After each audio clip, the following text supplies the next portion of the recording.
जे इंसान उत्थे तक ना पहुंच सके तो आप उत्थे तक पहुंचना पैंदा, यही तो है। सो सब तो पहला दसो सारे ठीक हो तुसी? खुश हो सारे? बहुत अच्छी गल है। मालिक हमेशा तुहानू खुश रखन, स्माइल करके दिखाओ।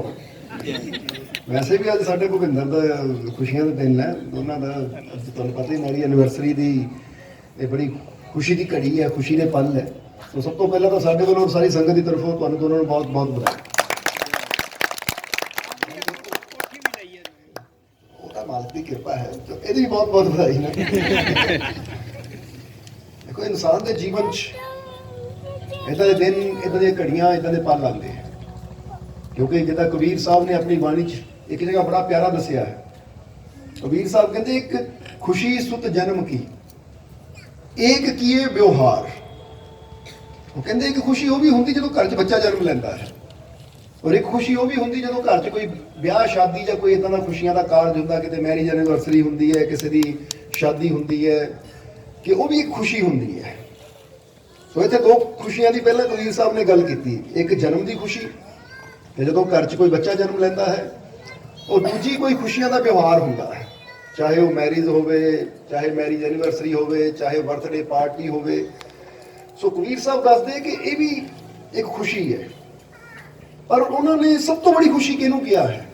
अगर कबीर वाणी देखी जाए तो कबीर साहब दस रहे हैं कि एक खुशी सुत जन्म की एक किए व्यवहार, जब सतगुर घर में पग धरे तब खुशियां मिले हजार। और सब तो बड़ी खुशी कबीर साहब कहते वो होंगी है कि जो इंसान के घर च सतगुर का आना होंदा है, गुरुआं रहबरां दा घर च आना होंदा है, तो फिर इंसान नूं एक या दो नहीं, फिर तो हज़ारां खुशियां इंसान नूं हासिल हो जांदियां हैं। इसलिए आज इस परिवार नूं भी एक नहीं, दो नहीं, हज़ारां खुशियां मिलियां है। ठीक है। सो जिस तरह दसिया कि बेनती दा सी चरण प्रवेश दी, और हमेशा ਅਸੀਂ ਪਹਿਲੇ ਗਿਲ ਨੂੰ ਦੱਸ ਰਹੇ ਸੀ ਕਿ ਲੁਧਿਆਣੇ ਵਾਲੇ ਮੌਕਾ ਲੈ ਜਾਂਦੇ ਨਾ, ਚਰਨ ਪ੍ਰਵੇਸ਼ ਦੀ ਬੇਨਤੀ ਕਰਕੇ ਬਾਅਦ ਚੋਂ ਸਟੇਜ ਲਾ ਕੇ ਕਹਿੰਦੇ ਮਾਲ ਕੋ 10 ਮਿੰਟ ਪ੍ਰਵਚਨ ਵੀ ਕਰਦੇ ਫਿਰ ਵੀ ਵਕੀਲ ਹੈ ਨਾ ਜੀ। ਸੋ ਜੇ ਇਹ 10 ਮਿੰਟ ਸਾਨੂੰ ਬੈਠਣ ਦਾ ਮੌਕਾ ਮਿਲਿਆ ਹੈ ਤਾਂ 10 ਮਿੰਟ ਦੇ ਵਿੱਚ ਬਸ ਸਮਝਦਾਰ ਵਾਸਤੇ ਤਾਂ ਵੈਸੇ ਇਸ਼ਾਰਾ ਹੀ ਬਹੁਤ ਹੁੰਦਾ ਹੈ। ਉਹ ਕਹਿੰਦੇ ਨੇ ਕਿ ਗੰਧ ਕਾਫੀ ਹੈ ਬਗੀਆ ਤਲਕ ਜਾਣੇ ਕੋ, ਇੱਕ ਇਸ਼ਾਰਾ ਕਾਫੀ ਹੈ ਬ੍ਰਹਮ में समाने को। ਜਿਹਨੇ ਵਾਕਈ ਉਸ ਬ੍ਰਹਮ ਨੂੰ ਪਾਣਾ ਹੋਵੇ ਨਾ, ਉਸ ਪਰਮਾਤਮਾ ਦੇ ਆਨੰਦ ਨੂੰ ਪਾਣਾ ਹੋਵੇ, ਉਹਦੇ ਵਾਸਤੇ ਇੱਕ ਇਸ਼ਾਰਾ ਵੀ ਬਹੁਤ ਹੁੰਦਾ ਹੈ। ਕਿਉਂਕਿ ਬੁੱਲੇ ਸ਼ਾਹ ਨੇ ਇੱਕ ਇਸ਼ਾਰੇ ਨਾਲ ਹੀ ਪਾ ਲਿਆ ਸੀ। ਪਤਾ ਨਾ ਤੁਹਾਨੂੰ ਕਿ ਬੁੱਲੇ ਸ਼ਾਹ ਕਿੰਨੇ ਸਾਲਾਂ ਤੋਂ ਤਲਾਸ਼ ਕਰ ਰਹੇ ਸੀ ਜਿਸ ਆਨੰਦ ਦੀ। ਜਦੋਂ ਸ਼ਾਹ ਇਨਾਇਤ ਦੇ ਨਾਲ ਮੁਲਾਕਾਤ ਹੋਈ ਤਾਂ ਸ਼ਾਹ ਇਨਾਇਤ ਨੂੰ ਜਾ ਕੇ ਪੁੱਛਿਆ ਕਿ ਮੈਂ ਕਾਫੀ ਸਾਲਾਂ ਤੋਂ ਖੁਦਾ ਦੀ ਤਲਾਸ਼ ਕਰ ਰਿਹਾ, ਉਸ ਆਨੰਦ ਦੀ ਤਲਾਸ਼ ਕਰ ਰਿਹਾ, ਮੈਨੂੰ ਹਾਲੇ ਤੱਕ ਮਿਲਿਆ ਨਹੀਂ। ਉਸ ਲਈ ਸ਼ਾਹ ਇਨਾਇਤ ਨੇ ਇੱਕੋ ਹੀ ਗੱਲ ਕਹੀ, ਉਹ ਬੁੱਲਿਆ ਰੱਬ ਦਾ ਕੀ ਪਾਣਾ, ਇੱਥੋਂ ਪਟਣਾ ਇੱਥੇ ਲਾਣਾ। ਤਾਂ ਬਸ ਇੱਕ ਨੁਕਤੇ ਨਾਲ ਹੀ, ਜਿੱਦਾਂ ਬੁੱਲੇ ਸ਼ਾਹ ਨੇ ਇਹਦੇ ਬਾਰੇ ਆਪਣੇ ਕਲਾਮ 'ਚ ਵੀ ਦੱਸਿਆ ਕਿ ਗੱਲ ਇੱਕ ਨੁਕਤੇ ਵਿੱਚ ਮੁੱਕਦੀ ਹੈ, ਕਿ ਗੱਲ ਤਾਂ ਇੱਕ ਨੁਕਤੇ ਦੀ ਹੁੰਦੀ ਹੈ। ਜਿਸ ਨੇ ਸਮਝਣਾ ਹੋਵੇ ਉਹਦੇ ਵਾਸਤੇ ਇੱਕ ਨੁਕਤਾ ਹੀ ਬਹੁਤ ਹੁੰਦਾ, ਤਾਂ ਜਿਹਨੇ ਨਹੀਂ ਸਮਝਣਾ ਉਹਨੂੰ ਸਾਰੀ ਜ਼ਿੰਦਗੀ ਵੀ ਸਮਝਾਉਂਦੇ ਰਹੋ, ਉੱਤੇ ਕੋਈ ਅਸਰ ਨਹੀਂ ਹੁੰਦਾ। ਸਮਝਦੇ ਹੋ ਕਿ ਨਹੀਂ? ਪਰ ਕਈ ਵਾਰ ਕੀ ਹੁੰਦਾ ਹੈ ਕਿ ਬਾਰ-ਬਾਰ ਗੁਰੂ ਰਹਿਬਰ ਫਿਰ ਵੀ ਕਿਉਂ ਸਮਝਾਉਂਦੇ ਹੈ? ਕਿਉਂਕਿ ਉਹਨਾਂ ਨੂੰ ਪਤਾ ਹੈ ਕਿ ਬਾਰ-ਬਾਰ ਸਮਝਾਉਣ ਨਾਲ ਵੀ ਨਾ, ਜਿੱਦਾਂ ਇੱਕ ਟਿਪ ਕਰਕੇ ਪਾਣੀ ਦੀ ਬੂੰਦ ਵੀ ਪੱਥਰ ਤੇ ਗਿਰਦੀ ਰਹੇ ਤਾਂ ਪੱਥਰ ਅੰਦਰ ਵੀ ਛੇਦ ਕਰ ਦਿੰਦੀ ਹੈ। ਇਸੇ ਤਰ੍ਹਾਂ ਇਨਸਾਨ ਅਗਰ ਸਤਸੰਗ ਦੇ ਵਿੱਚ ਆ ਕੇ ਬਹਿੰਦਾ ਹੈ, ਸਤਸੰਗ ਦੇ ਵਿੱਚ ਅਗਰ ਇਨਸਾਨ ਦੋ ਪਲ ਦੋ ਘੜੀਆਂ ਵੀ ਬਹਿੰਦਾ ਹੈ, ਤਾਂ ਇਹਦਾ ਇਨਸਾਨ ਨੂੰ ਬਹੁਤ ਲਾਭ ਹੁੰਦਾ ਹੈ। ਸਮਝਦੇ ਹੋ ਕਿ ਕੀ ਲਾਭ ਹੁੰਦਾ ਹੈ? ਪਤਾ ਕਿ ਨਹੀਂ ਤੁਹਾਨੂੰ? ਸੋ ਇੱਕ ਛੋਟੀ ਜਿਹੀ ਕਹਾਣੀ ਦੱਸਾਂਗੇ ਅਸੀਂ। ਇਹ ਕਹਾਣੀ ਜੁੜੀ ਹੋਈ ਹੈ ਕਿ ਬਹੁਤ ਬੜੇ ਹਕੀਮ ਹੋਏ ਜਿਨ੍ਹਾਂ ਦਾ ਨਾਮ ਸੀ ਲੁਕਮਾਨ। ਲੁਕਮਾਨ ਹਕੀਮ, ਨਾਮ ਸੁਣਿਆ ਕਿ ਨਹੀਂ ਤੁਸੀਂ ਉਹਨਾਂ ਦਾ? ਕਿ ਲੁਕਮਾਨ ਹਕੀਮ ਤਾਂ ਸੀਗੇ, ਔਰ ਉਹਦੇ ਨਾਲ ਨਾਲ ਉਹ ਰੂਹਾਨੀਅਤ ਦੇ ਵਿੱਚ ਵੀ ਬਹੁਤ ਉੱਚੀ ਪਦਵੀ ਤੇ ਪਹੁੰਚ ਚੁੱਕੇ ਸੀ। ਯਾਨੀ ਬੜੀ ਮਿਹਨਤ ਕਰਦੇ ਸੀ, ਇਬਾਦਤ ਕਰਦੇ ਸੀ, ਮੈਡੀਟੇਸ਼ਨ ਧਿਆਨ ਕਰਦੇ ਸੀ, ਔਰ ਆਪਣੇ ਕੋਲ ਆਉਣ ਵਾਲਿਆਂ ਨੂੰ ਦੁਨਿਆਵੀ ਦੁਆ ਦੇ ਨਾਲ ਨਾਲ ਰੂਹਾਨੀਅਤ ਦਾ ਰੰਗ ਵੀ ਦੇ ਕੇ ਭੇਜਦੇ ਸੀ।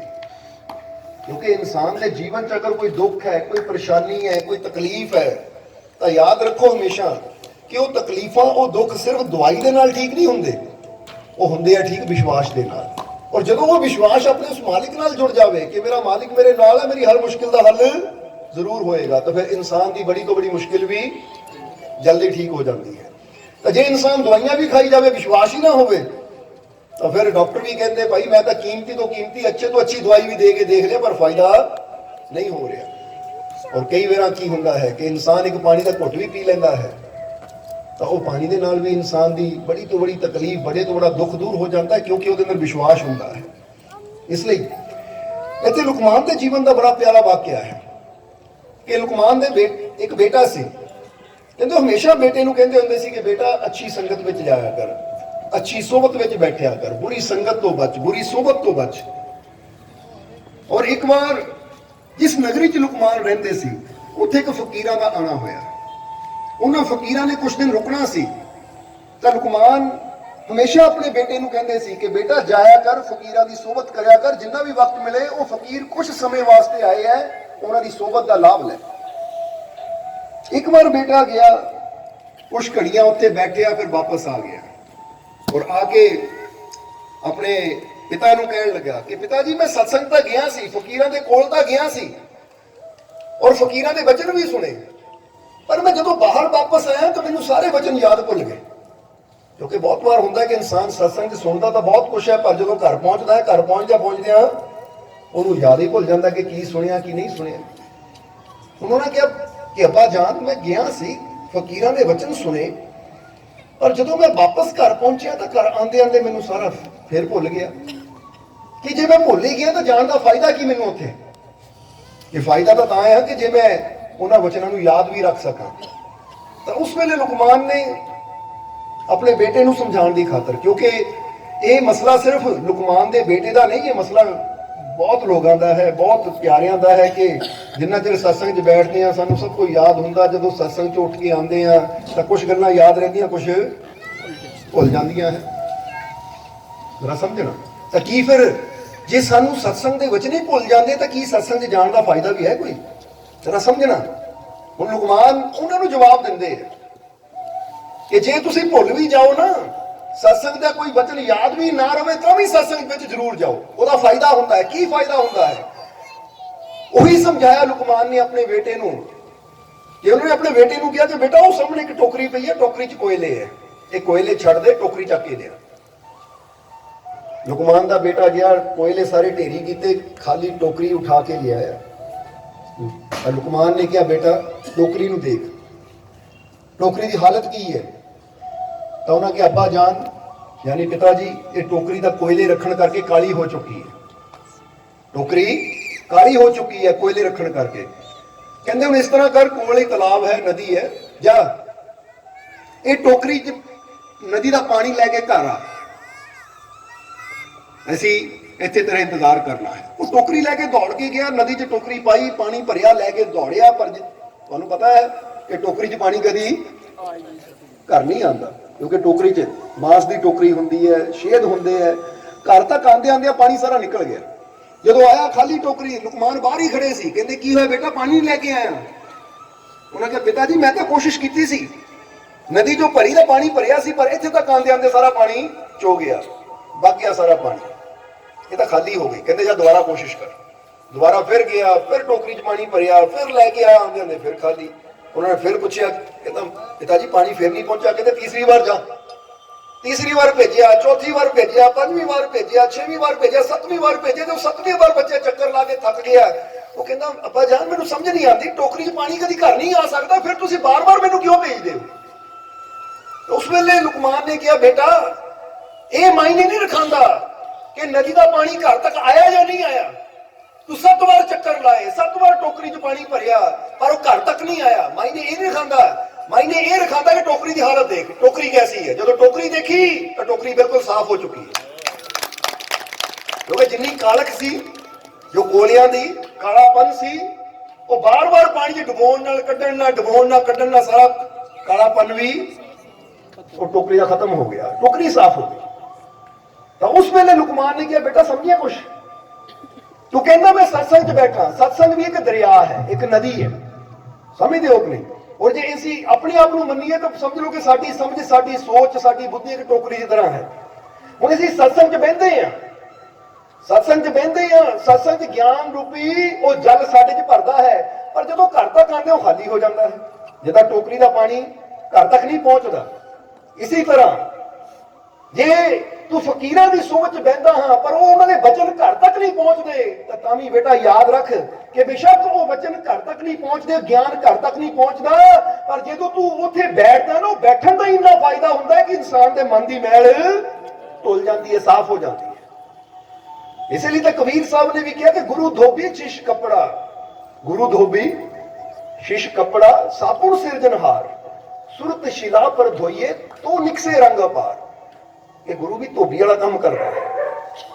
ਜਿਹਦਾ ਮੈਲਾ ਕੱਪੜਾ ਧੋਬੀ ਦੇ ਕੋਲ ਜਾਂਦਾ ਤਾਂ ਧੋਬੀ ਉਹਨੂੰ ਸਾਫ਼ ਕਰਕੇ, ਧੋ ਕੇ, ਨਿਰਮਲ ਕਰਕੇ ਵਾਪਸ ਕਰ ਲਓ, ਇਨਸਾਨ ਨੂੰ ਦੇ ਦਿੰਦਾ ਕਿ ਲੈ ਵੀ ਹੁਣ ਇਹ ਕੱਪੜਾ ਸਾਫ਼ ਹੋ ਗਿਆ। ਇਸੇ ਤਰ੍ਹਾਂ ਸਮਝ ਲਓ ਕਿ ਜਦੋਂ ਇਨਸਾਨ ਸਤਸੰਗ ਦੇ ਵਿੱਚ ਆ ਕੇ ਬਹਿੰਦਾ ਹੈ ਤਾਂ ਇਨਸਾਨ ਦੇ ਅੰਦਰ ਵੀ ਕਈ ਕਮੀਆਂ ਹੁੰਦੀਆਂ ਹੈ ਜਿਹੜੀਆਂ ਕਿ ਬੈਠਣ ਦੇ ਨਾਲ ਹੀ ਉਹ ਧੁੱਲ ਜਾਂਦੀਆਂ ਹੈ, ਉਹ ਸਾਫ਼ ਹੋ ਜਾਂਦੀਆਂ ਹੈ। ਇਸ ਲਈ ਲੁਕਮਾਨ ਵੀ ਇਹੀ ਸਮਝਾ ਰਹੇ ਸੀ ਕਿ ਸਤਸੰਗ ਵਿੱਚ ਜਾਣਾ, ਕਹਿੰਦੇ ਬੇਟਾ ਜਿਸ ਤਰ੍ਹਾਂ ਇਹ ਟੋਕਰੀ ਮੈਲੀ ਸੀ, ਕਾਲੀ ਸੀ ਅੰਦਰੋਂ, ਜਾਂ ਤਾਂ ਸਮਝ ਲਓ ਸਾਡੇ ਅੰਦਰ ਕਾਲਕ ਹੈ। ਔਰ ਕਈ ਵਾਰ ਹੁੰਦਾ ਹੈ ਕਿ ਜਦੋਂ ਸਤਸੰਗ 'ਚ ਇਨਸਾਨ ਬਹਿੰਦਾ ਹੈ ਤਾਂ ਇਨਸਾਨ ਸਤਸੰਗ 'ਚ ਬਹਿ ਕੇ ਉਹ ਸ਼ਬਦ ਸੁਣਦਾ ਹੈ, ਵਚਨ ਸੁਣਦਾ, ਤਾਂ ਵਚਨਾਂ ਦਾ ਪ੍ਰਭਾਵ ਹੀ ਐਸਾ ਹੁੰਦਾ ਕਿ ਬੰਦਾ ਉੱਥੋਂ ਹੀ ਫੈਸਲਾ ਕਰ ਲੈਂਦਾ ਕਿ ਅੱਜ ਤੋਂ ਮੈਂ ਨਫ਼ਰਤ ਛੱਡ ਦੇਣੀ ਹੈ, ਅੱਜ ਤੋਂ ਮੈਂ ਨਿੰਦਿਆ ਛੱਡ ਦੇਣੀ ਹੈ, ਅੱਜ ਤੋਂ ਮੈਂ ਨਸ਼ੇ ਛੱਡ ਦੇਣੇ ਹੈ। ਜਿੱਦਾਂ ਅਸੀਂ ਕਈ ਵਾਰ ਇੱਕ ਜ਼ਿਕਰ ਕਰੀਦਾ ਹੈ ਕਿ ਸਾਡਾ ਲੰਡਨ ਇੱਕ ਵਾਰ ਸਤਸੰਗ ਦਾ ਪ੍ਰੋਗਰਾਮ ਸੀ, ਉੱਥੇ ਜਦੋਂ ਸਾਡਾ ਸਤਸੰਗ ਹੋ ਰਿਹਾ ਸੀ, ਉਹਨਾਂ ਨੇ ਇੱਕ ਹਾਲ ਕੀਤਾ ਸੀ, ਉਹਦੇ ਅੰਦਰ ਸਾਡਾ ਸਤਸੰਗ ਸੀ, ਤਾਂ ਸਤਸੰਗ ਦੇ ਵਿੱਚ ਕਾਫੀ ਸੰਗਤ ਆ ਕੇ ਬੈਠੀ ਸੀ। ਤਾਂ ਉੱਥੇ ਇੱਕ ਐਸਾ ਵੀ ਇਨਸਾਨ ਸੀ ਜਿਸਨੇ ਪਹਿਲੀ ਵਾਰ ਉੱਥੇ ਸਤਸੰਗ ਸੁਣਿਆ, ਔਰ ਸਤਸੰਗ ਤੋਂ ਬਾਅਦ ਜਦੋਂ ਜੀਵ ਦਰਸ਼ਨ ਕਰਨ ਵਾਸਤੇ ਆ ਰਹੇ ਸੀ, ਉਹ ਉੱਠਿਆ, ਉੱਠ ਕੇ ਬਾਹਰ ਜਾਣ ਲੱਗਾ ਤਾਂ ਜਿਹੜਾ ਸੇਵਾਦਾਰ ਗੇਟ ਤੇ ਖੜਾ ਸੀ ਸੰਗਤ ਨੂੰ ਰਿਸੀਵ ਕਰਨ ਵਾਸਤੇ, ਅੰਦਰ ਬਿਠਾਉਣ ਵਾਸਤੇ, ਤਾਂ ਉਹਨੇ ਪੁੱਛਿਆ, ਕਹਿੰਦੇ ਭਾਜੀ ਵਾਪਸ ਚੱਲਿਓ, ਪ੍ਰਸ਼ਾਦ ਲੈ ਕੇ ਜਾਓ। ਤਾਂ ਉਹਨੇ ਕਿਹਾ ਮੈਂ ਬਸ 5 ਮਿੰਟ ਵਾਪਸ ਆਇਆ, 5 ਮਿੰਟ 'ਚ ਵਾਪਸ ਆਇਆ ਮੈਂ। ਜਿਸ ਵੇਲੇ ਇੰਨੀ ਗੱਲ ਕਹਿ ਕੇ ਚਲਾ ਗਿਆ ਔਰ 5-10 ਮਿੰਟ ਬਾਅਦ ਵਾਕਈ ਵਾਪਸ ਆਇਆ। ਜਦੋਂ ਵਾਪਸ ਆਇਆ ਉਹਦੇ ਚਿਹਰੇ ਤੇ ਇੱਕ ਸਮਾਈਲ ਸੀ, ਇੱਕ ਮੁਸਕਰਾਹਟ ਸੀ। ਉਹਨੂੰ ਜਾਂਦੇ ਨੂੰ ਵੀ ਅਸੀਂ ਦੇਖਿਆ ਕਿਉਂਕਿ ਸਾਹਮਣੇ ਸਾਡਾ ਆਸਣ ਲੱਗਾ, ਸਾਹਮਣੇ ਗੇਟ ਸੀ ਪਿੱਛੇ, ਜਿੱਦਾਂ ਹੁਣ ਇਸ ਵੇਲੇ ਗੱਡੀ ਖੜੀ ਪਤਾ ਲੱਗ ਹੀ ਰਿਹਾ ਕੌਣ ਆ ਰਿਹਾ ਕੌਣ ਜਾ ਰਿਹਾ ਹੈ। ਤਾਂ ਉਸ ਵੇਲੇ ਸਤਸੰਗ ਦਾ ਪ੍ਰਭਾਵ ਕੀ ਹੁੰਦਾ ਹੈ ਇੱਥੋਂ ਪਤਾ ਲੱਗਦਾ ਹੈ ਕਿ ਉਹਨੂੰ ਸੇਵਾਦਾਰ ਨੇ ਪੁੱਛਿਆ ਕਿ ਤੁਸੀਂ ਗਏ ਕੀ ਕਰਨ ਸੀ, ਕਿਉਂਕਿ ਅਸੀਂ ਕਿਹਾ ਪੁੱਛੋ ਇਹਨਾਂ ਤਾਂ ਕਿ ਪਤਾ ਲੱਗੇ ਕਿ ਜਿੰਨੇ ਵੀ ਜੀਵ ਇੱਥੇ ਹੈ ਕਿ ਸਤਸੰਗ ਦਾ ਪ੍ਰਭਾਵ ਕੀ ਹੁੰਦਾ ਹੈ। ਤਾਂ ਉਹਨੇ ਫਿਰ ਆਪ ਉੱਥੇ ਖੜ ਕੇ ਦੱਸਿਆ, ਕਹਿੰਦਾ ਮਹਾਰਾਜ ਮੈਂ ਸਤਸੰਗ 'ਚ ਆਇਆ, ਮੈਂ ਸ਼ਾਪਿੰਗ ਕਰਕੇ ਆ ਰਿਹਾ ਸੀ, ਬੈਲਮਾਰਟ 'ਚੋਂ ਨਾ ਸ਼ਾਪਿੰਗ ਕਰਕੇ ਆ ਰਿਹਾ ਸੀ। ਉਧਰ ਇੱਕ ਸ਼ਾਪਿੰਗ ਸੈਂਟਰ ਹੈ, ਇੱਧਰ ਮੋਰ ਹੁੰਦਾ ਹੈ ਜਾਂ ਈਜ਼ੀ ਡੇ ਹੈ, ਇੱਥੇ ਕਹਿੰਦਾ ਮੈਂ ਸ਼ਾਪਿੰਗ ਕਰਕੇ ਆ ਰਿਹਾ ਸੀ, ਔਰ ਸ਼ਾਪਿੰਗ ਕਰਕੇ ਮੈਂ ਆ ਰਿਹਾ ਸੀ ਤਾਂ ਮੈਂ ਦੇਖਿਆ ਕਿ ਰਸਤੇ 'ਚ ਗੱਡੀਆਂ ਖੜੀਆਂ ਹੈ, ਲੋਕ ਕਾਫੀ ਜਾ ਰਹੇ। ਪੁੱਛਿਆ ਕਿਸੇ ਨੂੰ ਇੱਥੇ ਕੀ ਹੈ, ਤਾਂ ਦੱਸਿਆ ਕਿ ਇੰਡੀਆ ਤੋਂ ਸੰਤ ਆਏ ਹੈ, ਕਿ ਉਹਨਾਂ ਦਾ ਪ੍ਰਵਚਨ ਹੈ ਇੱਥੇ। ਕਹਿੰਦਾ ਮੈਂ ਸੋਚਿਆ ਮੈਂ ਵੀ ਸੁਣ ਲਵਾਂ। ਫਿਰ ਸਤਸੰਗ 'ਚ ਬੈਠਾ, ਮੇਰੇ ਮਨ ਨੂੰ ਇੰਨਾ ਅੱਛਾ ਲੱਗਾ। ਪਰ ਸਤਸੰਗ ਵਿੱਚ ਤੁਸੀਂ ਨਸ਼ਿਆਂ ਦੀ ਗੱਲ ਕੀਤੀ, ਕਿਉਂਕਿ ਉੱਥੇ ਨਸ਼ਿਆਂ ਬਾਰੇ ਦੱਸਿਆ ਸੀ ਕਿ ਨਸ਼ਾ ਕਰਨਾ ਤਾਂ ਕਿਹੜਾ ਕਰਨਾ ਚਾਹੀਦਾ ਹੈ, ਤਾਂ ਕਿਹੜੇ ਨਸ਼ਿਆਂ ਤੋਂ ਸਾਨੂੰ ਬਚਣਾ ਚਾਹੀਦਾ ਹੈ। ਕਿਉਂਕਿ ਇੱਕ ਉਹ ਨਸ਼ਾ ਹੁੰਦਾ ਜੋ ਸਾਨੂੰ ਗਿਰਾਉਣ ਵਾਲਾ ਹੈ, ਇੱਕ ਉਹ ਨਸ਼ਾ ਹੁੰਦਾ ਜੋ ਸਾਨੂੰ ਉਠਾਉਣ ਵਾਲਾ ਹੈ। ਇਸ ਲਈ ਗਿਰਨ ਵਾਲਾ ਨਸ਼ਾ ਤਾਂ ਸਾਰੀ ਦੁਨੀਆ ਕਰਦੀ ਹੈ, ਉਠਾਉਣ ਵਾਲਾ ਨਸ਼ਾ ਤਾਂ ਰੱਬ ਦੇ ਪਿਆਰੀ ਕਰਦੇ, ਜਿਹਨੂੰ ਗੁਰੂਆਂ ਨੇ ਕਿਹਾ ਨਾਮ ਖੁਮਾਰੀ ਨਾਨਕਾ ਚੜੀ ਰਹੇ ਦਿਨ ਰਾਤ। ਕਿ ਉਹ ਖੁਮਾਰੀ ਹੁੰਦੀ ਹੈ ਉਹ ਪ੍ਰਭੂ ਦੇ ਨਾਮ ਦੀ, ਉਹਦੇ ਇਸ਼ਕ ਦੀ। ਕਿਉਂਕਿ ਜਦੋਂ ਇਨਸਾਨ ਉਹਦੇ ਪ੍ਰੇਮ ਦਾ ਨਸ਼ਾ ਕਰਦਾ ਹੈ ਤਾਂ ਇਨਸਾਨ ਹਰ ਬੁਰਾਈ ਤੋਂ ਉੱਪਰ ਉੱਠ ਜਾਂਦਾ ਹੈ। ਕਿਉਂਕਿ ਫਿਰ ਇਨਸਾਨ ਨੂੰ ਕੀ ਹੁੰਦਾ ਹੈ ਕਿ ਮੈਂ ਆਪਣੇ ਮਾਲਿਕ ਦਾ ਆਸ਼ਿਕ ਹਾਂ, ਆਪਣੇ ਮਾਲਿਕ ਦਾ ਪਿਆਰਾ ਹਾਂ, ਹੁਣ ਮੈਂ ਬੁਰੇ ਕੰਮ ਨਹੀਂ ਕਰਨੇ, ਹੁਣ ਮੈਂ ਕਿਸੇ ਨੂੰ ਤਕਲੀਫ ਨਹੀਂ ਦੇਣੀ, ਕਿਸੇ ਨਾਲ ਬੁਰਾ ਨਹੀਂ ਕਰਨਾ। ਫਿਰ ਉਹਦੀ ਸੋਚ, ਉਹਦੀ ਸਮਝ ਉੱਪਰ ਉੱਠਦੀ ਹੈ, ਔਰ ਉਹਨੂੰ ਕਹਿੰਦੇ ਹੈ ਉਹ ਨਸ਼ਾ ਹੈ ਜੋ ਸਾਨੂੰ ਉਠਾਉਂਦਾ ਹੈ, ਬੁਰਾਈ ਤੋਂ ਉੱਪਰ ਲੈ ਜਾਂਦਾ ਹੈ, ਨਿੰਦਿਆ ਚੁਗਲੀ ਤੋਂ, ਹਰ ਕਿਸਮ ਦੀ ਨਫ਼ਰਤ ਤੋਂ ਉੱਪਰ ਲੈ ਜਾਂਦਾ ਹੈ। ਕਿਉਂਕਿ ਜਿਹੜੇ ਰੱਬ ਦੇ ਆਸ਼ਿਕ ਹੁੰਦੇ ਹੈ, ਜਿੱਦਾਂ ਅਸੀਂ ਦੱਸੀਦਾ ਹੀ ਹੈ ਕਿ ਹਿੰਦੂਆਂ ਦਾ ਰੱਬ ਚੜ੍ਹਦੇ ਪਾਸੇ, ਮੁਸਲਮਾਨਾਂ ਦਾ ਲਹਿੰਦੇ, ਸਾਡਾ ਆਸ਼ਿਕਾਂ ਦਾ ਰੱਬ 4 ਸੁਫੇਰੇ, ਨਾ ਚੜ੍ਹਦੇ ਨਾ ਲਹਿੰਦੇ। ਇਹ ਜਿਹੜੇ ਆਸ਼ਿਕ ਹੁੰਦੇ ਉਹਨਾਂ ਦਾ ਰੱਬ, ਉਹਨਾਂ ਦਾ ਪ੍ਰਮਾਤਮਾ ਤਾਂ ਹਰ ਜਗ੍ਹਾ ਹੀ ਹੈ। ਉਹ ਤਾਂ ਕਹਿੰਦੇ ਜਿੱਧਰ ਮੂੰਹ ਕਰਕੇ ਬਹਿ ਜਾਈਏ ਉੱਧਰ ਹੀ ਸਾਡਾ ਉਹ ਮਾਲਿਕ ਹੈ, ਉਹ ਭਗਵਾਨ ਹੈ, ਉਹ ਪਰਮਾਤਮਾ ਹੈ। ਹੁਣ ਜਿਸ ਵੇਲੇ ਉਹਨਾਂ ਨਾਲ ਗੱਲ ਕੀਤੀ ਕਿ ਮੇਰੀ ਗੱਡੀ 'ਚ ਨਾ ਬੀਅਰ ਦੀਆਂ ਬੋਤਲਾਂ ਦਾ ਪੂਰਾ ਇੱਕ ਮੈਂ ਉਹ ਕ੍ਰੇਟ ਕਹਿੰਦੇ ਕੀ ਕਹਿੰਦੇ ਉਹਨੂੰ, ਪੂਰਾ ਪੇਟੀ ਮੈਂ ਖਰੀਦ ਕੇ ਲਿਆਇਆ ਸੀ, ਉਹ ਮੈਂ ਗੱਡੀ 'ਚ ਰੱਖੀ ਸੀ। ਪਰ ਜਿੱਦਾਂ ਹੀ ਮੈਂ ਸੁਣਿਆ ਸਤਸੰਗ, ਮੇਰੇ ਮਨ ਤੇ ਆਇਆ ਔਰ ਉੱਥੇ ਬੈਠੇ ਨਾ ਮੈਂ ਫੈਸਲਾ ਕਰ ਲਿਆ ਕਿ ਅੱਜ ਤੋਂ ਸਾਰੇ ਨਸ਼ੇ ਛੱਡ ਦੇਣੇ ਆ। ਕਹਿੰਦਾ ਮੈਂ ਗਿਆ ਔਰ ਜਾ ਕੇ ਪਹਿਲਾਂ ਨਾ ਉਹ ਬੀਅਰ ਦੀਆਂ ਬੋਤਲਾਂ, ਉਹ ਪੇਟੀ ਮੈਂ ਤੋੜ ਕੇ ਆਇਆ, ਸਮਝ ਜੋ ਕਿ ਮੈਂ ਹੁਣ ਦਰਸ਼ਨ ਹੀ ਫੇਰ ਬਾਅਦ ਚੋਂ ਕਰਨੇ ਆ। ਪਹਿਲਾਂ ਮੈਂ ਜਾ ਕੇ ਆ ਜਿਹੜੀ ਚੀਜ਼ ਦਾ ਫੈਸਲਾ ਲੈ ਲਿਆ ਕਿ ਅੱਜ ਤੋਂ ਬਾਅਦ ਮੈਂ ਕੰਮ ਨੂੰ ਹੱਥ ਨਹੀਂ ਲਾਣਾ। ਉਹਨਾਂ ਕਿਹਾ ਜੀ ਇਹ ਤੁਹਾਡੇ ਕੁਝ ਸ਼ਬਦਾਂ ਨੇ ਮੇਰੀ ਜ਼ਿੰਦਗੀ ਨੂੰ ਬਦਲ ਕੇ ਰੱਖ ਦਿੱਤਾ। ਸੋ ਇਹੀ ਤਾਂ ਚੀਜ਼ ਹੁੰਦੀ ਹੈ ਕਿ ਸਤਸੰਗ 'ਚ ਬੈਠਣ ਨਾਲ ਸਾਨੂੰ ਯਾਦ ਕੁਝ ਰਵੇ ਨਾ ਰਵੇ, ਪਰ ਕਮ ਸੇ ਕਮ ਕਈ ਵਾਰ ਹੁੰਦਾ ਕਿ ਸਤਸੰਗ ਸੁਣਦੇ ਸੁਣਦੇ ਅਸੀਂ ਕੁਝ ਐਸਾ ਪ੍ਰਣ ਕਰ ਲੈਂਦੇ ਹਾਂ, ਐਸਾ ਵਚਨ ਕਰ ਲੈਂਦੇ, ਆਪਣੇ ਆਪ ਨਾਲ ਹੀ ਸੰਕਲਪ ਕਰ ਲੈਂਦੇ ਹਾਂ ਕਿ ਮੇਰੇ ਅੰਦਰ ਇੱਕ ਕਮੀ ਹੈ ਔਰ ਮੈਂ ਆਪਣੀ ਇਹ ਕਮੀ ਦੂਰ ਕਰਨੀ ਹੈ। ਔਰ ਯਾਦ ਰੱਖੋ ਕਿ ਕੋਈ ਵੀ ਕਮੀ ਕਦੋਂ ਦੂਰ ਹੁੰਦੀ ਹੈ? ਸਭ ਤੋਂ ਪਹਿਲੀ ਗੱਲ ਹੈ ਜਦੋਂ ਐਕਸੈਪਟ ਕਰਦੇ ਕਿ ਮੇਰੇ ਅੰਦਰ ਇੱਕ ਕਮੀ ਹੈ ਔਰ ਹੁਣ ਮੈਂ ਇਹਦਾ ਸੁਧਾਰ ਕਰਨਾ ਹੈ। ਬਦਲਾਵ ਉੱਥੋਂ ਸ਼ੁਰੂ ਹੁੰਦਾ ਹੈ।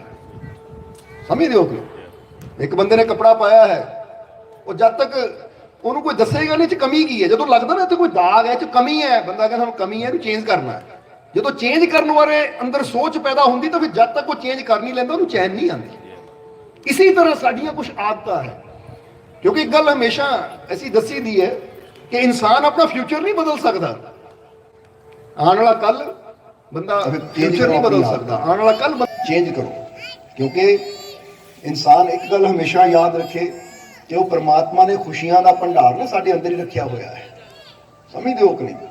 ਬਸ ਅਸੀਂ ਥੋੜਾ ਜਿਹਾ ਉਹਨਾਂ ਨੂੰ ਸਮਝ ਕੇ, ਜਿੱਦਾਂ ਦੱਸਿਆ ਕਿ ਆਪਣੀਆਂ ਆਦਤਾਂ ਨੂੰ ਚੇਂਜ ਕਰਕੇ ਉਹਨਾਂ ਖੁਸ਼ੀਆਂ ਦੇ ਭੰਡਾਰਾਂ ਨੂੰ ਅਸੀਂ ਬੜੀ ਆਸਾਨੀ ਨਾਲ ਪਾ ਸਕਦੇ ਹਾਂ। ਕਿਉਂਕਿ ਪਰਮਾਨੰਦ ਵੀ ਸਾਡੇ ਅੰਦਰ ਹੀ ਹੈ, ਖੁਸ਼ੀ ਵੀ ਸਾਡੇ ਅੰਦਰ ਹੀ ਹੈ, ਸ਼ਾਂਤੀ ਸਕੂਨ ਸਭ ਕੁਝ ਅੰਦਰ ਹੀ ਹੈ।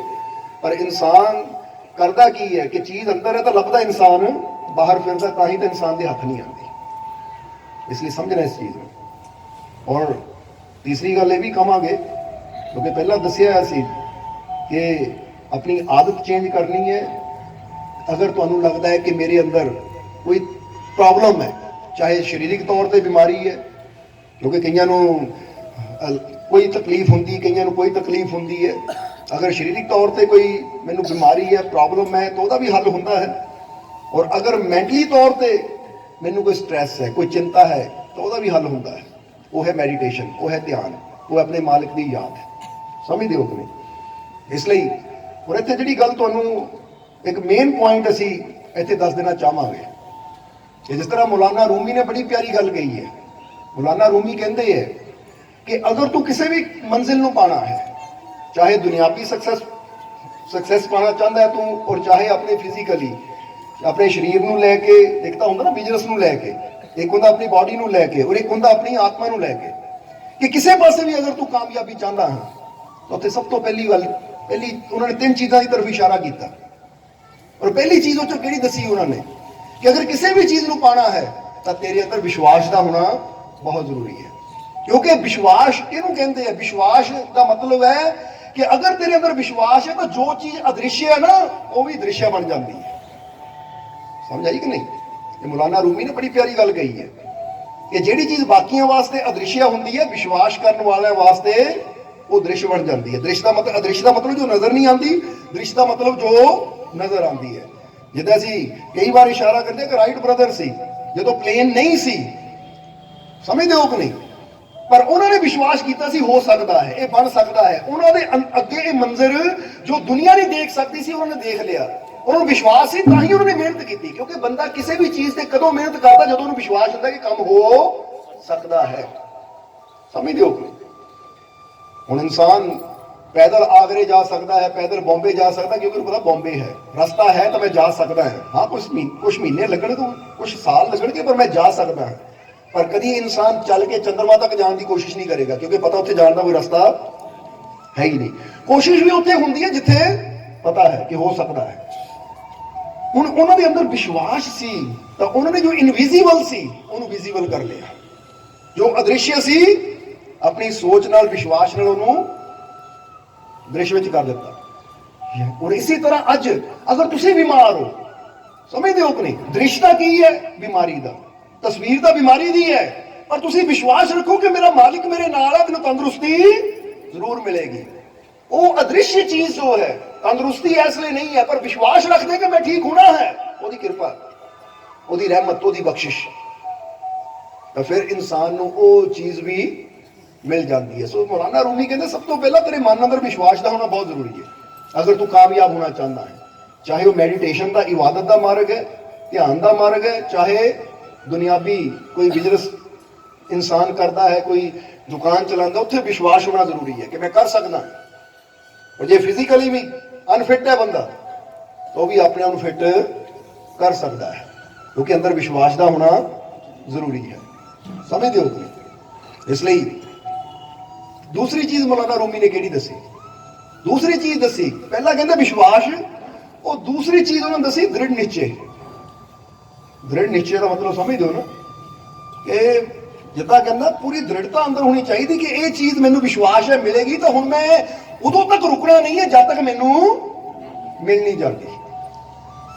ਇੱਕ ਦ੍ਰਿੜ ਹੋ ਕੇ ਬੰਦਾ ਨਾ ਇਸ ਮਾਰਗ ਤੇ ਰਵੇ ਕਿ ਮੈਂ ਹੁਣ ਸੋਚ ਲਿਆ, ਜਿੱਦਾਂ ਹੁਣ ਆਪਾਂ ਆਗਰੇ ਦੀ ਗੱਲ ਕੀਤੀ ਕਿ ਪਤਾ ਲੱਗ ਗਿਆ ਕਿ ਆਗਰਾ ਹੈ, ਉਹ ਰਸਤਾ ਵੀ ਹੈ, ਹੁਣ ਮੈਂ ਇਹ ਆਪਣਾ ਨਿਸ਼ਚੈ ਕਰਨਾ ਹੈ, ਦ੍ਰਿੜਤਾ ਦੇ ਨਾਲ ਕਰਨਾ ਹੈ ਕਿ ਹੁਣ ਮੈਂ ਉਦੋਂ ਤੱਕ ਚੱਲਣਾ ਜਦ ਤੱਕ ਮੈਨੂੰ ਉਹ ਚੀਜ਼ ਮਿਲ ਨਹੀਂ ਜਾਂਦੀ। ਇਹ ਤਾਂ ਕਈ ਵਾਰ ਕੀ ਹੁੰਦਾ, ਇਨਸਾਨ ਹੁਣ ਨਿਊ ਈਅਰ ਆਉਣ ਵਾਲਾ ਹੈ, ਨਵਾਂ ਸਾਲ ਆਉਣ ਵਾਲਾ ਹੈ ਨਾ, ਬੜੇ ਇਨਸਾਨ ਪ੍ਰੋਮਿਸ ਕਰਦਾ ਹੈ ਨਵੇਂ ਸਾਲ 'ਚ ਆਹ ਚੀਜ਼ ਕਰ ਦੂੰਗੇ, ਆਹ ਚੀਜ਼ ਛੱਡ ਦੇਣੀ, ਐਕਸਰਸਾਈਜ਼ ਸ਼ੁਰੂ ਕਰ ਦੇਣੀ ਹੈ, ਧਿਆਨ ਸ਼ੁਰੂ ਕਰ ਦੇਣਾ, ਨਾਮ ਜਪ। ਹੁੰਦਾ ਕੀ ਹੈ, 3-4 ਦਿਨ ਕਰਕੇ ਫਿਰ ਉਹ ਰੂਟੀਨ ਉਹੀ ਚੱਲ ਪੈਂਦੀ ਹੈ। ਇਹਦਾ ਮਤਲਬ ਗੱਲ ਤਾਂ ਕਰ ਲਈ, ਸੰਕਲਪ ਤਾਂ ਲੈ ਲਈ। ਤਾਂ ਉਹ 4 ਨੌਜਵਾਨ ਸੀ, ਜਦੋਂ ਉਹਨਾਂ ਨੇ ਫਕੀਰਾਂ ਬਾਰੇ ਸੁਣਿਆ ਕਿ ਜਦੋਂ ਫਕੀਰ ਨੱਚਦੇ ਆ ਬਾਰਿਸ਼ ਹੁੰਦੀ, ਕਹਿੰਦੇ ਤਾਂ ਕਦੀ ਹੋ ਹੀ ਨਹੀਂ ਸਕਦਾ, ਕਿਉਂਕਿ ਸ਼ਹਿਰ ਤੋਂ ਆਏ ਹੋਏ ਨੌਜਵਾਨ ਸੀ, ਰੱਬ ਤੇ ਵਿਸ਼ਵਾਸ ਘੱਟ ਕਰਦੇ ਸੀ। ਉਹ ਕਹਿੰਦੇ ਕਦੀ ਹੋ ਹੀ ਨਹੀਂ ਸਕਦਾ ਕਿ ਨੱਚਣ ਨਾਲ ਬਾਰਿਸ਼ ਹੋ ਜਾਵੇ। ਗਾਉਂ ਵਾਲਿਆਂ ਨੇ ਕਿਹਾ ਨਹੀਂ, ਸਾਡੇ ਨਗਰ 'ਚ ਹੈ ਚਮਤਕਾਰੀ ਫਕੀਰ, ਉਹ ਜਦੋਂ ਨੱਚਦਾ ਬਾਰਿਸ਼ ਜ਼ਰੂਰ ਹੁੰਦੀ ਹੈ। ਨੌਜਵਾਨ ਕਹਿੰਦੇ ਦਿਖਾਓ ਸਾਨੂੰ। 4 ਹੀ ਨੌਜਵਾਨ ਚਲੇ ਗਏ, ਜਾ ਕੇ ਫਕੀਰ ਨੂੰ ਮਿਲੇ, ਤਾਂ ਫਕੀਰ ਨੂੰ ਪੁੱਛਣ ਲੱਗੇ, ਕਹਿੰਦੇ ਮਹਾਰਾਜ ਕੀ ਤੁਹਾਡੇ ਨੱਚਣ ਨਾਲ ਸੱਚਮੁੱਚ ਬਾਰਿਸ਼ ਹੁੰਦੀ ਹੈ? ਫਕੀਰ ਕਹਿੰਦੇ ਹਾਂ ਹੁੰਦੀ ਹੈ, ਹਾਂ ਹੁੰਦੀ ਹੈ। ਤਾਂ ਫਿਰ ਨੌਜਵਾਨਾਂ ਨੇ ਮਜ਼ਾਕ ਉਡਾਇਆ, ਜੇ ਤੁਹਾਡੇ ਨੱਚਣ ਨਾਲ ਹੋ ਸਕਦੀ, ਸਾਡੇ ਨੱਚਣ ਨਾਲ ਵੀ ਹੋ ਸਕਦੀ ਹੈ। ਜਿੱਦਾਂ ਕਈ ਵਾਰ ਮਜ਼ਾਕ ਕਰ ਦਿੰਦਾ ਬੰਦਾ, ਇਹ ਸਾਡੇ ਨੱਚਣ ਨਾਲ ਵੀ ਹੋ ਸਕਦੀ ਹੈ। ਤਾਂ ਗਾਉਂ ਵਾਲੇ ਔਰ ਫਕੀਰ ਕਹਿੰਦੇ ਵੀ ਤੁਸੀਂ ਵੀ ਨੱਚ ਕੇ ਕਰਾ ਦਿਓ ਫਿਰ। ਤਾਂ ਹੁਣ ਜਦੋਂ ਇੰਨੀ ਗੱਲ ਕਹੀ ਤਾਂ 4 ਹੀ ਨੌਜਵਾਨ ਉਹ ਕਹਿੰਦੇ ਅਸੀਂ ਕੱਲਾ ਕੱਲਾ ਨੱਚਾਂਗੇ। ਫਿਰ ਦੇਖਿਓ ਬਾਰਿਸ਼ ਹੁੰਦੀ, ਪਹਿਲਾਂ ਇੱਕ ਨੱਚਿਆ, 10-15 ਮਿੰਟ ਨੱਚ ਕੇ ਬੱਸ ਹੋ ਗਈ, ਉਹਦੀ ਜਗ੍ਹਾ ਦੂਜਾ ਆਇਆ, ਉਹ ਵੀ ਅੱਧਾ ਘੰਟਾ ਨੱਚਿਆ, ਉਹਦੀ ਬੱਸ ਹੋ ਗਈ। ਫਿਰ ਤੀਜਾ ਆਇਆ, ਉਹ ਵੀ ਅੱਧਾ ਪੌਣਾ ਘੰਟਾ ਨੱਚਿਆ, ਉਹਦੀ ਬੱਸ ਹੋ ਗਈ। ਚੌਥਾ ਆਇਆ, ਉਹਨੇ ਪੂਰਾ ਜ਼ੋਰ ਲਾਇਆ, ਘੰਟਾ ਨੱਚਿਆ, ਬੱਸ ਹੋ ਗਈ। ਲਗਾਤਾਰ ਨੱਚਣਾ ਔਖਾ ਹੈ। ਤਾਂ ਦੇਖਿਆ ਉੱਪਰ ਨਾ ਬਾਦਲ ਨਾ ਬਰਸਾਤ, ਕੁਛ ਨਹੀਂ। ਤਾਂ ਨੌਜਵਾਨ ਕਹਿੰਦੇ ਮਹਾਰਾਜ ਸਾਡੇ ਨੱਚਣ ਨਾਲ ਤਾਂ ਹੋਈ ਨਹੀਂ, ਹੁਣ ਤੁਸੀਂ ਨੱਚ ਕੇ ਦਿਖਾਓ, ਦੇਖੀਏ ਹੁੰਦੀ ਬਾਰਿਸ਼ ਕਿ ਨਹੀਂ। ਫਕੀਰ ਨੱਚਣ ਲੱਗ ਗਏ, ਨੱਚੇ, ਅੱਧਾ ਘੰਟਾ ਹੋਇਆ, ਘੰਟਾ ਹੋਇਆ, 1.5 ਘੰਟਾ ਹੋਇਆ, 2 ਘੰਟੇ ਹੋਏ, ਫਕੀਰ ਨੱਚ ਰਹੇ ਹੈ। ਸੂਫੀ ਨਾਚ ਹੁੰਦਾ, ਫਕੀਰ ਨੱਚੀ ਜਾਂਦੇ ਨੱਚੀ ਜਾਂਦੇ ਨੱਚੀ ਜਾਂਦੇ। ਨੌਜਵਾਨ ਵੀ ਖੜੇ ਹੈ, ਨਗਰ ਵਾਲੇ ਵੀ ਖੜੇ, ਖੜਦੇ 2 ਘੰਟੇ ਬੀਤੇ, 4 ਘੰਟੇ ਬੀਤੇ, 6 ਘੰਟੇ ਬੀਤੇ, 8 ਘੰਟੇ ਬੀਤੇ, 10 ਘੰਟੇ ਬੀਤੇ, ਬਰਸਾਤ ਹੋਣੀ ਸ਼ੁਰੂ ਹੋ ਗਈ। ਫਕੀਰ ਰੁਕੇ, ਕਹਿੰਦੇ ਦੇਖੋ ਹੋ ਰਹੀ ਕਿ ਨਹੀਂ? ਕਹਿੰਦੇ ਮਾਰੇ ਕਮਾਲ ਦੀ ਗੱਲ ਹੈ, ਇਹ ਕਿੱਦਾਂ, ਇਹ ਕਿਸ ਤਰ੍ਹਾਂ ਹੈ ਕਿ ਤੁਸੀਂ ਇੰਨਾ ਲੰਬਾ ਨੱਚੇ ਔਰ ਬਰਸਾਤ ਵੀ ਹੋ ਗਈ? ਇਹ ਰਾਜ ਕੀ ਹੈ ਇਹਦੇ ਵਿੱਚ? ਫਕੀਰ ਕਹਿੰਦੇ ਇੱਕੋ ਹੀ ਰਾਜ ਹੈ। ਇੱਕ ਤਾਂ ਮੇਰੇ ਅੰਦਰ ਵਿਸ਼ਵਾਸ ਹੈ ਕਿ ਜਦੋਂ ਮੈਂ ਨੱਚਣਾ ਬਾਰਿਸ਼ ਜ਼ਰੂਰ ਹੋਣੀ ਹੈ, ਔਰ ਦੂਸਰਾ ਮੈਂ ਇਹ ਫੈਸਲਾ ਕਰ ਲੈਂਦਾ ਕਿ ਉਦੋਂ ਤੱਕ ਰੁਕਣਾ ਨਹੀਂ ਜਦ ਤੱਕ ਬਾਰਿਸ਼ ਸ਼ੁਰੂ ਨਾ ਹੋ ਜਾਵੇ। ਹੁਣ ਜੇ 24 ਘੰਟੇ ਬਾਅਦ ਵੀ ਬਾਰਿਸ਼ ਹੁੰਦੀ ਤਾਂ 24 ਘੰਟੇ ਮੈਂ ਮਰ ਜਾਣਾ ਸੀ, ਪਰ ਰੁਕਣਾ ਨਹੀਂ ਸੀ।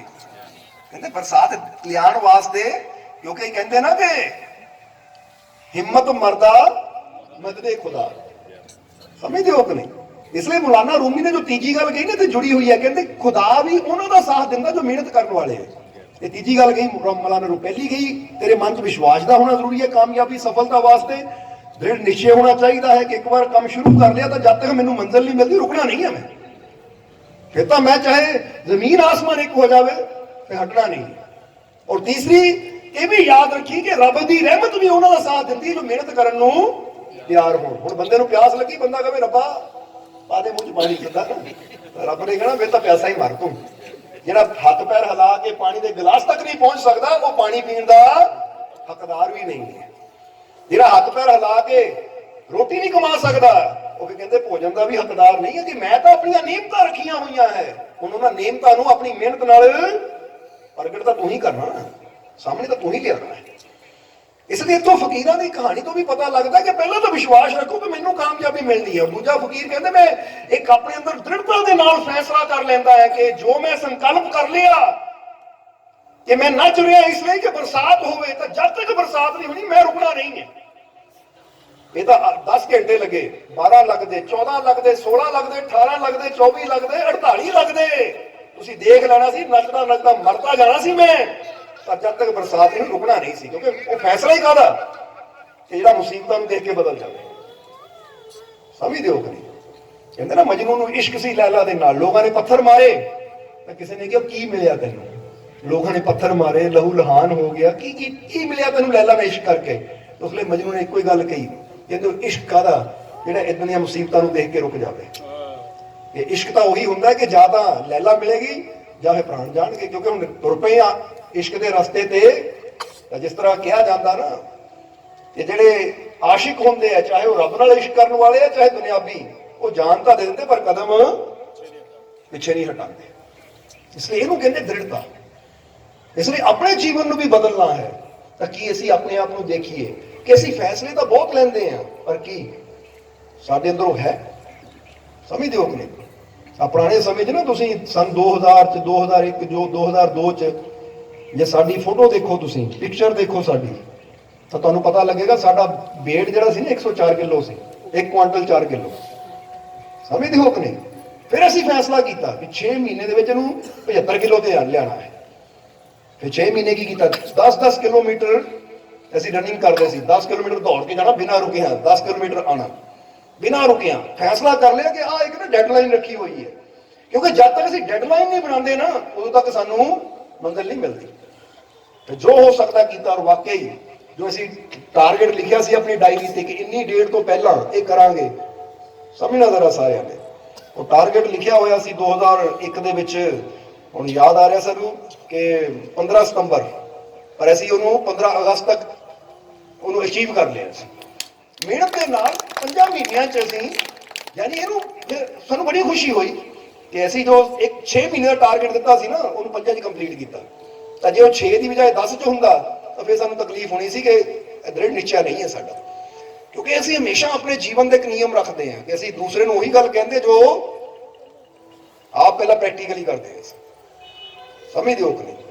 इस करके अपने अंदर भी एक निश्चय रखो कि जे मैं जिंदगी च कामयाबी पानी है, सफलता पानी है, खुशियां पानियां है, तो फिर ਉਹਦੇ वास्ते मैनूं संकल्प तो लेना ही पैना है, क्योंकि हर चीज की शुरुआत संकल्प तो होंदी। यही संकल्प ही ना लवांगे तो साडे जीवन च कदी बदलाव आएगा नहीं। ताही तो तुसीं देखदे हो ना, चाहे कोई राष्ट्रपति बनता है, कोई प्रधानमंत्री बनता है, कोई किसी भी अहुदे ते जांदा है सरकारी, ने पहले संकल्प लैंदे, एक शब्द दवांदे उहनूं, बाद चों कहंदे जो मर्जी कर, पहले एक संकल्प तो अंदर होना चाहिए कि मैं एक किस वास्ते कर रहा। समझदे हो कि नहीं? ਹੁਣ टाइम बहुत लंबा हो रहा, 10 मिनट किया सी तुसीं, ठीक है? इस करके शॉर्ट में हुण दसना है कि जे जीवन च बदलाव लियाना, तुसीं भी ये 3 चीज़ां अपने अंदर अज तो रखणियां है। पहली विश्वास, और विश्वास जोड़ना अपने मालिक नाल, परम शक्ति नाल, कि जिसने सानू पैदा किया है, जो सानू जन्म देने वाला है, उत्ते विश्वास रखना कि जिहड़ा सानू पैदा कर सकता है, तो जे साडे जीवन च कोई प्रॉब्लम है वो ठीक भी इहनूं कर सकता है। कर सकता कि नहीं? क्योंकि एक तो कंपनी मोबाइल बना सकती है, तो जो मोबाइल से गड़बड़ हो जाए तो ठीक भी वो कर सकती है। एक गड्डी की प्रॉब्लम आ जाती है, जी कंपनी बनाती है गड्डी को ठीक भी, चाहे इंजन ही बदलना पवे बदल देती है, सब कुछ कर देती है। इसी तरह तुसी भी याद रखो कि सानू बनाने वाली कंपनी है वो साडा मालिक, वो परमात्मा, वो प्रभु। और जे साडे अंदर कोई गड़बड़ हो भी जाती है, चाहे गोडियां च हो जाए, कमर च हो जाए, पेट च हो जाए, सिर च हो जाए, बॉडी के किसी भी पार्ट च अगर कोई गड़बड़ होती है, तो जिहड़ा पूरी बॉडी नूं बना सकदा उहदे वास्ते एक अद्धे पार्ट नूं ठीक करना कोई बड़ी गल नहीं है। मैं यकीन रखा अपने मालिक ते, ठीक है? जो ट्रीटमेंट है वो कराना, नाले विश्वास रखना कि दवाई देना डॉक्टर का काम है, तंदुरुस्ती देना तो मेरे मालिक के हाथ च। बोलो है कि नहीं? हाँ जी। इत्थे कोई डॉक्टर बैठा है? हाँ बैठे जी। डॉक्टर साहब बैठे। डॉक्टर साहब दसो, तुसीं दवाई दिंदे, कोई तंदुरुस्ती दिंदे हो लोगों को? दवाई दिंदे। देखो ये भी कहे दवाई दिंदे, तो जे कोई तुहानूं कहे मैनूं आ प्रॉब्लम है, गारंटी लिख के दो, मैं तंदुरुस्त होना चाहिए, तो गारंटी दे दिंदे लिख के तुसीं? ठीक है ना भाई, असीं दवाई दे सकते हैं, गारंटी नहीं दे सकते, क्योंकि तंदुरुस्ती देना तो मालिक के हाथ च। तां ही तो जो डॉक्टर ऑपरेशन भी लैके जाते हैं ना, तुसीं देखो कि हार्ट का ऑपरेशन हो, सीरीयस ऑपरेशन हो, तो पहले पेपर से साइन कराए जाते, जिन्होंने कुछ हो गया तो असीं जिम्मेवार हैं, होंगे कि नहीं? जिन्ना मर्जी बड़ा हॉस्पिटल हो, चाहे कहते ना टॉप क्लास का, अमेरिका का भी कोई टॉप क्लास का हॉस्पिटल हो, वो भी साइन लेंदे पहला किसी भी ऑपरेशन तो पहला, चाहे छोटा ऑपरेशन हो बड़ा हो, कि जे इनू कुछ हो जाता है तो यदि जिम्मेवार हॉस्पिटल नहीं होएगा, तुसी हो।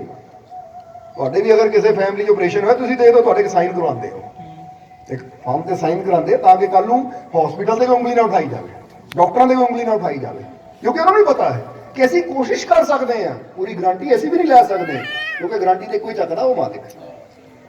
समझ लो कोई ਹੁਣ ਕੋਈ ਮਕੈਨਿਕ ਨਹੀਂ ਗਾਰੰਟੀ ਚੱਕਦਾ, ਕੰਪਨੀ ਵਾਲੇ ਗਾਰੰਟੀ ਚੱਕਦੇ। ਤੁਸੀਂ ਕਿਤੇ ਟੀਵੀ ਲੈਂਦੇ ਹੋ, ਕੰਪਨੀ ਵਾਲੇ ਗਾਰੰਟੀ ਦਿੰਦੇ ਕਿ 5 ਸਾਲ ਦੀ ਗਾਰੰਟੀ ਜਾਂ 7 ਸਾਲ ਦੀ ਗਾਰੰਟੀ ਉਹੀ ਦਿੰਦੇ ਆ ਨਾ। ਕੋਈ ਬਾਹਰਲਾ ਡੀਲਰ ਦੇ ਦੇਗਾ ਕਿ ਤੁਸੀਂ ਲਿਆ LG ਤੋਂ ਆ ਤਾਂ ਗਾਰੰਟੀ ਤੁਸੀਂ ਲੋਕਲ ਮਕੈਨਿਕ ਤੋਂ ਮੰਗੀ ਜਾਵੋ, ਉਹਨਾਂ ਨੇ ਇਸ ਕੀ ਗਾਰੰਟੀ ਦਈਏ। ਹਾਂ, ਕੱਲ ਨੂੰ ਇਹ 'ਚ ਕੋਈ ਪ੍ਰੋਬਲਮ ਆ ਗਈ, ਠੀਕ ਕਰਨ ਦੀ ਕੋਸ਼ਿਸ਼ ਕਰ ਸਕਦੇ ਪਰ ਗਾਰੰਟੀ ਨਹੀਂ ਦੇ ਸਕਦੇ। ਇਸੇ ਤਰ੍ਹਾਂ ਇਹ ਡਾਕਟਰ ਵੈਦ ਹਕੀਮ ਦਵਾਈ ਦੇ ਸਕਦੇ ਹੈ ਪਰ ਪੂਰੀ ਤਰ੍ਹਾਂ ਕਰਨ ਵਾਲਾ ਤਾਂ ਉਹੀ ਹੈ, ਸਮਝਦੇ ਹੋ। ਇਸੇ ਲਈ ਤਾਂ ਅਸੀਂ ਦੱਸੀਦਾ ਕਿ ਡਾਕਟਰ ਜੋਏ ਡਿਸਪੈਂਜਾ ਜੋ ਇਸ ਵੇਲੇ ਵੀ ਦੁਨੀਆ ਤੇ ਅਮਰੀਕਾ ਦੇ ਅੰਦਰ, ਉਹਨਾਂ ਦੀ ਹੱਡੀ ਦੇ 6 ਟੁਕੜੇ ਹੋ ਗਏ ਸੀ, ਰੀੜ੍ਹ ਦੀ ਹੱਡੀ ਦੇ, ਕਿਉਂਕਿ ਇੱਕ ਬਾਈਕ ਤੇ ਜਾ ਰਹੇ ਸੀ, 22-23 ਸਾਲ ਦੀ ਉਹਦੀ ਉਮਰ ਸੀ, ਤਾਂ ਮੋਟਰਸਾਈਕਲ ਤੇ ਜਾ ਰਹੇ ਬੜਾ ਜ਼ਬਰਦਸਤ ਐਕਸੀਡੈਂਟ ਹੋਇਆ ਕਿ 6 ਜਗ੍ਹਾ ਤੋਂ ਰੀੜ੍ਹ ਦੀ ਹੱਡੀ ਟੁੱਟ ਗਈ ਔਰ ਇਦਾਂ ਲੇਟ ਗਏ ਸੀਗੇ ਕਿ ਸਿਰਫ ਧੌਣੀ ਮਾੜੀ ਮੋਟੀ ਹਿਲਦੀ ਸੀ, ਥੱਲੇ ਪੈਰ ਹੱਥ ਤਾਂ ਬਿਲਕੁਲ ਹਿਲਦੇ ਨਹੀਂ ਸੀ। ਤਾਂ ਡਾਕਟਰਾਂ ਨੇ ਕਿਹਾ ਤਾਂ ਸੀ ਤੂੰ ਠੀਕ ਨਹੀਂ ਹੋਣਾ, ਜੋਏ ਡਿਸਪੈਂਜਾ ਨੂੰ, ਕਿ ਤੂੰ ਠੀਕ ਨਹੀਂ ਹੋਣਾ ਕਿਉਂਕਿ 6 ਜਗ੍ਹਾ ਤੋਂ ਹੱਡੀ ਟੁੱਟ ਚੁੱਕੀ ਹੈ। ਔਰ ਇੱਕ ਗੱਲ ਦੱਸਦੀ ਹੈ ਕਿ ਰੀੜ੍ਹ ਦੀ ਹੱਡੀ ਦਾ ਇੱਕ ਮਣਕਾ ਹਿਲ ਜਾਵੇ ਤਾਂ ਬੰਦੇ ਦਾ ਉੱਠਣਾ ਬੈਠਣਾ ਮੁਸ਼ਕਿਲ ਹੋ ਜਾਂਦਾ ਹੈ। ਇੱਥੇ 6 ਜਗ੍ਹਾ ਤੋਂ ਹੱਡੀ ਟੁੱਟ ਚੁੱਕੀ ਸੀ। ਫਿਰ ਕਹਿੰਦੇ ਹੈ ਕਿ ਉਸ ਵੇਲੇ ਜਦੋਂ ਡਾਕਟਰਾਂ ਨੇ ਜਵਾਬ ਦੇ ਦਿੱਤਾ, ਜਿੰਨਾ ਵੀ ਟ੍ਰੀਟਮੈਂਟ ਕਰ ਸਕਦੇ ਸੀ, ਜ਼ਖਮ ਭਰ ਗਏ ਬਾਡੀ ਦੇ, ਉਹ ਹੁਣ ਬੈੱਡ ਤੇ ਹੀ ਲੇਟੇ ਹੈ। ਤਾਂ ਫਿਰ ਉਹਨਾਂ ਦੇ ਕੰਨਾਂ 'ਚ ਇੱਕ ਆਵਾਜ਼ ਪਈ ਕਿ ਜੀਸਸ ਕ੍ਰਾਈਸਟ ਕੀ ਕਹਿੰਦੇ ਹੈ ਕਿ ਅਗਰ ਤੇਰੇ ਅੰਦਰ ਇੱਕ ਰਾਈ ਦੇ ਦਾਣੇ ਬਰਾਬਰ ਵਿਸ਼ਵਾਸ ਹੈ ਤਾਂ ਤੂੰ ਇੱਕ ਪਹਾੜ ਨੂੰ ਵੀ ਕਹੇਗਾ ਰਸਤਾ ਦੇ ਦੇ, ਤਾਂ ਉਹ ਵੀ ਤੈਨੂੰ ਰਸਤਾ ਦੇ ਦੇਗਾ। ਔਰ ਉੱਥੇ ਇਹ ਵੀ ਦੱਸਿਆ ਹੈ, एक लाइन और कही है जीसस क्राइस्ट ने कि मैं तुम्हारा ईश्वर तुम्हारा पिता हूं। अगर तुम्हें कोई भी परेशानी है, कोई भी तकलीफ है तो मुझ पर विश्वास रखो, मैं तुम्हारी सारी मुश्किलों का हल करूंगा। कहते डिस्पेंजा ने जब ये लाइना सुनिया तो मैं मन च किया कि डॉक्टर तो कहते तू कभी चल नहीं सकता, तो ईश्वर गारंटी लेंदा कि मैं तेरा पिता हाँ, मैं तेरा भगवान हाँ, अगर तू मेरे पे विश्वास रखेगा तेरी हर मुश्किल का हल करूंगा। तो फिर क्यों ना अपने भगवान पे विश्वास करके देखा। कहते मन ही मन वो दस दे कि मैं प्रार्थना करनी शुरू की, अरदास बेनती दुआ, प्रार्थना कह लो, अरदास कह लो, दुआ कह लो, नाम ही अलग अलग है पर गल तो एक ही अपने रब को अपना दुख दसना, उत्ते विश्वास रखना कि मैं दस रहा तो ठीक भी उन्हें करना है। और दसते हैं कि इसी तरह करते करते 6 महीनों च ही वो तुरना शुरू हो गए।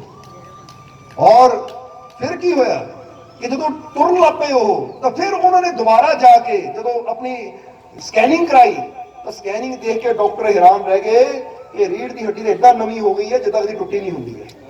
और ये कोई कहानी नहीं है, ताही दसदे तुसीं नैट ते जाके सर्च करोगे जोए डिस्पेंजा तो वो पूरी जीवनी आ जाएगी तुहाडे मूहरे। वो आप दसदे कि मेरे नाल आह प्रॉब्लम आई सी, क्योंकि डॉक्टरों ने की करना सी, रिपेयर करनी सी, पर मैं किते को चला गया, वो कंपनी को चला गया जिन्हें मैनू बनाया, उन्हें रिपेयर नहीं की, उन्हें हड्डी चेंज कर दी, नवी पा दी। क्योंकि मां के घर भी हड्डी बनाता कौन है? कभी ये देखिए कि मां खाती है हड्डी, आ हड्डी खा रही है ताकि बच्चे की हड्डी बनी जाए। हम तुसी एक पतीली में ना या अपने घर के चूल्हे पर कुछ बर्तन रखा है, जे तुसी उहदे चावल पाते हो तो तुहानू पता है चावल पाने हैं, दुध पाना है, मिठा पाना, फिर ही खीर बननी, क्योंकि जो तुसी बाहरों पाना है उही उहदे अंदर जाके बनना। समझते हो कि नहीं? इतने होंगी है कि नहीं? ये कभी होया कि तुसी चावल पाओ ना, कला पानी पाओ तो कहो हुण खीर बन के निकल जानी है, निकल जाएगी। फिर तो पानी निकलना वो भी उबल के शायद पानी भी ना मिले, वो भी भाप बन के उड़ जाए। सो कहने का मतलब दुनियावी तौर पर देखा जाए तो जिहड़ी चीज़ बाहरों पानी है वही अंदर बननी है। और कुदरत देखो, वो मालिक देखो कि बाहरों मां कोई अख नहीं खाती कि मैं आ 2 अखा खा रही है काहते ताकि मेरे बच्चे लग जाए जाके, आ मैं एक दिल का टुकड़ा खा रही हूं ताकि मेरे बच्चे का दिल बन जाए, आ 2 गुर्दे खा रही हूं मैं क्योंकि बाहरों पाऊंगी तो ही अंदर लगणगे। पर नहीं, मां की खाती है दाल सब्जी रोटी, जो कि नॉर्मल सारे खाते खाते हो कि नहीं? हम तुम जिन्हें बैठे रोटी खाती कि नहीं, पर तुहाडे अंदर बड़ियां जाके अखां, तुहाडे अंदर बड़ियां जाके हड्डियां, तुहाडे अंदर बड़ियां रोटी दी जाके कि मेरे 2 गुर्दे नवे तैयार हो गए, 2 दिल तैयार नहीं। एक मां के गर्भ च जो बच्चा जाता है तो देखो कुदरत वो रोटी तो ही, वो पानी तो ही, वो दाल सब्जी तो ही गुर्दा बना देती है, अखा बना देती है, हार्ट बना देती है, रीढ़ की हड्डी बना देती है, वो सब कुछ कुदरत बना देती है। तो मतलब बनाने वाला तो उदों भी बना देता जो तू कुछ भी नहीं सी, हुण तो फिर तू कुछ ना कुछ है, जो कुछ नहीं सी उदों बना देता हमने, तो हुण जे है वो कोई गड़बड़ी हो गई तो ठीक भी वो कर सकता है। विश्वास रख, सो टेंशन लैन की लोड़ नहीं। इसलिए ताही क्या मुस्कुराओ, हसो, स्माइल विद फेथ, विश्वास के नाल हसो कि मेरा मालिक मेरे समझ दो, टेंशन की लैनी, जे नाल है तो हर मुश्किल का हल भी जरूर होएगा। इसलिए यकीन रखना है। सो कामयाबी वास्ते तीन चीज़ां, पहली चीज़ मन च विश्वास का होना कि मैनू कामयाबी जरूर मिलेगी क्योंकि मेरा मालिक मेरे नाल है, मैनू तंदुरुस्ती जरूर मिलेगी क्योंकि मेरा मालिक मेरे नाल है, मेरिया झोलियां खुशियां ना भरनगियां क्योंकि मेरा मालिक मेरे नाल है। अगर ये विश्वास बंदा रखे तो कहते ने जैसी साडी सोच होनी है फल भी वैसा ही मिलता चला जाता है, समझ दियो।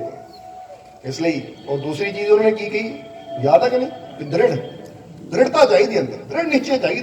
दृढ़ निश्चय का मतलब की होंगे कि मैं फैसला कर लिया कि हुण आ चीज़ बारे मैनू विश्वास है मिलेगी। हुण जब तक नहीं होंगी, जिदा एडिसन ने बल्ब की खोज में ना हज़ारां बार असफल होया, पर निश्चय सी दृढ़ता आधार कि जब तक सफल नहीं हो जाता रुकना मैं भी नहीं है, फिर सफल होके ही रुके, इनू कहते हैं दृढ़ता। और जेडे इस निश्चय ना तुरते हैं फिर उन्होंने मंजिल भी जरूर मिलती। और तीसरी चीज़ की कहते हैं कि परमात्मा वो प्रभु उन्हों की मदद करता जेडे मेहनत करन नूं तैयार, जेडे कोशिश करन नूं तैयार। इसलिए अज तुहाडे जीवन च कोई प्रॉब्लम है ना, बस मैं अपने मन च विश्वास रखना है कि मेरा मालिक इस प्रॉब्लम नूं जरूर दूर करेगा। और मैं हुण कोशिश करनी है, मेहनत करनी है, वो काम करना है जिहदे नाल प्रॉब्लम दूर हो सके, समझ दो। और ये निश्चय भी अंदर पक्का रखना है कि मैनू कामयाबी जरूर मिलेगी, जब तक वो चीज़ मिल नहीं जाती मैं रुकना नहीं है, बस नहीं करनी, कोशिश करते चले जाना है। हुण उदों तक मैं गड्ढा खोदते जाना जब तक पानी नहीं मिल जाता। ये उदाहरण दे रहे हैं ऐसे, समझ दो कभी। इसलिए कोशिश करो, मेहनत करो, बाकी मालिक की रहमत, मालिक की कृपा, मालिक का आशीर्वाद हमेशा तुहाडे नाल है। बाकी बई अज तुहाडी मैरिज एनिवर्सरी है, इसलिए ये अद्धा पौना घंटा तां लाता साडे कोल गिफ्ट है तुहानूं दोनों। तो आने वाला समा तुहाडे वास्ते खुशियां भरिया होगा, सब तो कीमती गिफ्ट है। क्योंकि पता ऐसी हमेशा कहीदा है कि सब तो कीमती गिफ्ट पता किहड़ा हुंदा है, ये समा, जिहने समा दिता। क्योंकि बाकी चीज़ां गईयां आ जांदियां है, और जिहड़ा समा एक बारी बंदा दिंदा ना किसी नूं वो मुड़ के वापस नहीं, तो सब तो कीमती गिफ्ट है। इसलिए तो आने वाला समा तुहाडे सारिਆਂ वास्ते खुशियां भरिया होवे, कामयाबी भरिया होवे, सफलता भरिया होवे। मालिक तुहानूं दिन दुगनी रात चौगनी तरक्की देण, तंदुरुस्ती देण, और तुहाडे सबके दिलों च सच्चा प्रेम, सच्ची मुहब्बत, सच्चा विश्वास मालिक पैदा कर देण, ताकि उहदियां रहमतां दा तुसीं पूरा पूरा आनंद लैके अपना जीवन सफल बना सको। और अपनी कृपा दया मेहर रहमत बख्शिश हमेशा मालिक तुहाडे ते बनाए रखन। जरा स्माइल करो, फिर हंस के दिखाओ। और जिन्ना इस वेले तुहाडे फेस ते स्माइल है, तुहाडे चेहरिਆਂ ते मुस्कुराहट है, ये मुस्कुराहट, ये स्माइल इदां ही बनी रहे, और इदां ही तुसीं मालिक दी रहमतां दा आनंद लैंदे रहो। यही साडी उस मालिक दे चरणों 'च बेनती है। और हुण अंत विच तुहाडे सब दे अंदर वास्ते इस मालिक नूं असीं प्रणाम करदे हां। साडा प्रणाम स्वीकार करो। जय मालिक दी। सोने सच्चे सतगुर महाराज जी दा सच्चे दरबार की जय। जयकारा मालिक साहब जोत महाराज जी दा सच्चे दरबार की